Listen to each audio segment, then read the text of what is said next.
তো বন্ধুগণ, আবার আমি চলে এসেছি নতুন একটা টপিক নিয়ে। তো আমরা ঠিক করেছি এবার থেকে সাইফাই নোট এমন কিছু টপিক নিয়ে আসবে যেগুলো সবার জন্যই কম বেশি জানার দরকার আছে। তো আজকের যে টপিক, আশা করছি আমার যত ভিউয়ার্স আছে তাদের মধ্যে 90% ভিউয়ার্সদের এই টপিকটা পছন্দ হবে, কারণ টপিকটা খুবই ইন্টারেস্টিং। টপিকটা ইন্টারেস্টিং মানে এই না যে টপিকটার ভ্যালু খুব একটা কম, টপিকটার ভ্যালু আমাদের ফিউচারের সাথে জড়িয়ে আছে। তো আজকে আমাদের যে টপিক সেটা হচ্ছে মৌমাছি আমাদের মানব জীবন তথা এই সিভিলাইজেশনের জন্য কতটা ইম্পর্টেন্ট আর কি কি কারণে important. Hello friends, welcome to our channel sci fi note. আমাদের প্রচেষ্টা বিজ্ঞান, ভগবান এবং আরো বিভিন্ন ইন্টারেস্টিং তথ্যকে আপনাদের সামনে তুলে ধরা।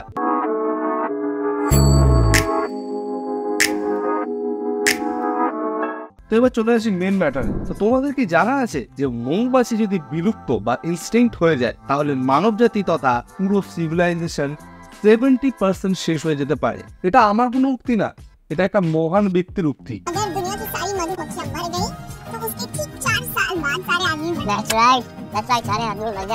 না না না না, এটা এনার উক্তি নয়, এটা একজন মহান সায়েন্টিস্ট আমাদের অ্যালবার্ট আইনস্টাইনের উক্তি। তাহলে এবার জেনে নিন যে সেই ইন্টারেস্টিং ব্যাপারগুলো কি কি যার জন্য মৌমাছি যদি না থাকে তাহলে মানব জাতি তথা সিভিলাইজেশন, আমাদের পুরো সিভিলাইজেশন বিলুপ্ত হওয়ার মুখে কি হতে পারে। আসুন জেনে নিন। গাছের প্রয়োজন আমাদের মানুষের সবার হয়, কিন্তু গাছেদের প্রবলেম এটাই যে একটা গাছ আরেকটা গাছের কাছে হেঁটে যেতে তারা পারে না। তো এদের রিপ্রোডাকশনের জন্য মৌমাছিরা একটা বড় রোল প্লে করে। তো যখনই মৌমাছিরা বিভিন্ন ফুলের ওপরে গিয়ে বসে তখন পোলার গ্রেনস বা যাকে বাংলায় আমরা বলি পরাগরেণু, সেটা এদের শরীরে আটকে যায়। এরপর যখন সেই মৌমাছি অন্য কোনো ফুলে গিয়ে বসে তখন তার গায়ে আটকে থাকা সেই পরাগরেণুগুলো অন্য ফুলের ওভারিস বা ডিম্বাশয়ের মধ্যে গিয়ে রিপ্রোডাকশন বা প্রজনন কার্য সম্পন্ন হয়। আর এই প্রক্রিয়াকে কি বলা হয়?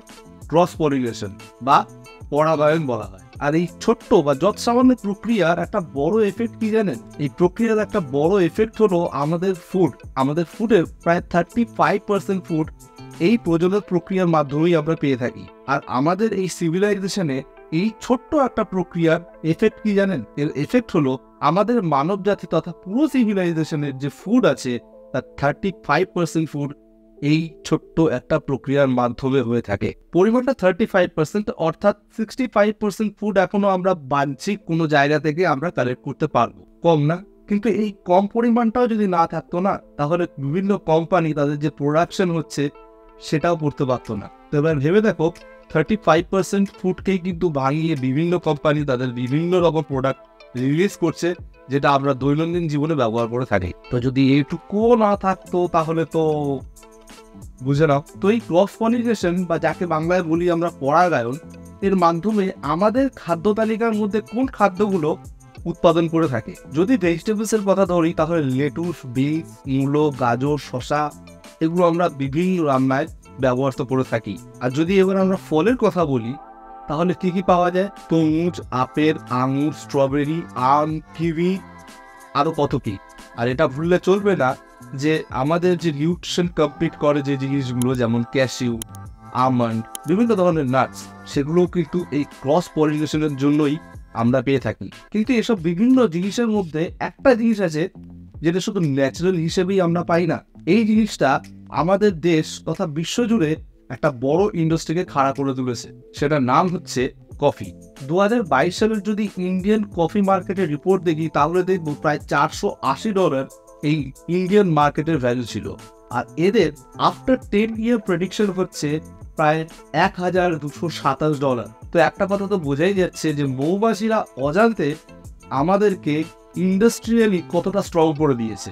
এবার যদি চলে আসি 2022 মার্চের রিপোর্টের দিকে তাহলে দেখবো প্রায় 115 মিলিয়ন ইউএসডি ইন্ডিয়া থেকে কফি এক্সপোর্ট হয়েছিল। তাহলে ইন্ডিয়ার কফি উৎপাদনের ক্ষমতা কতটা স্ট্রং সেটা বুঝে নিতে হবে।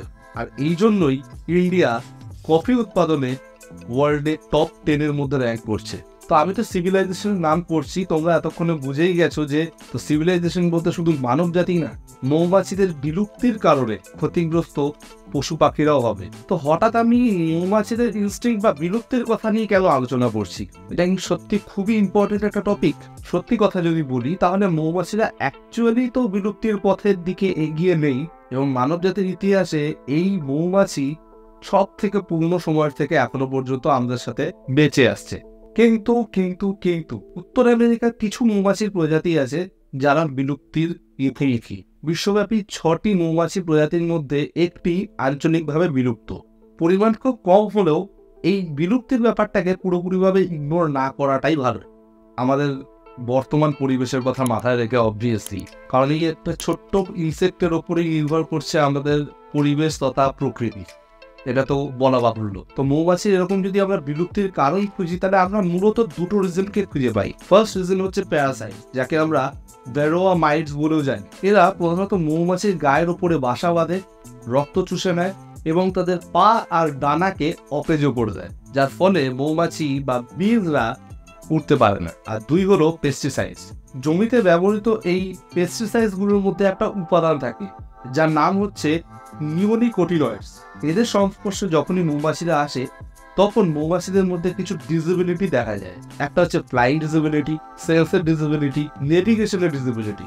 যদি তারা উঠতেও পারে তখন এই নেভিগেশনের ডিসেবিলিটির জন্য নিজেদের রাস্তা ভুলে যায়। তাই আমরা চাইলে এই পেস্টিসাইডসগুলোর বদলে আমরা অর্গানিক কিছু ইউজ করতে পারি, যার ফলে অন্তত মৌমাছিদের কিছুভাবে আমরা এক্সটিংশনের পথে এগোতে বাধা দিতে পারি। তো এবার তোমরা বলবে যে এত বড় ইন্ডাস্ট্রির একটা কথা বললাম যার মেজারমেন্ট আমি দিয়ে দিলাম 2022 সালে, কিন্তু হানি ইন্ডাস্ট্রিও একটা বড় ইন্ডাস্ট্রি আমাদের পৃথিবীতে। কিন্তু একটা ভিডিওতে আমরা যদি সবকিছু কভার করতে চাই তাহলে তোমরা নিজেদের ইন্টারেস্ট হারাবে। তাই এই জিনিসটা নিয়ে আমি আলাদা করে একটা ভিডিও আনবো।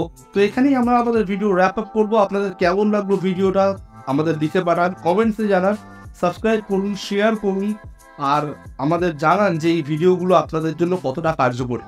আর stay tuned with us with sci-fi note.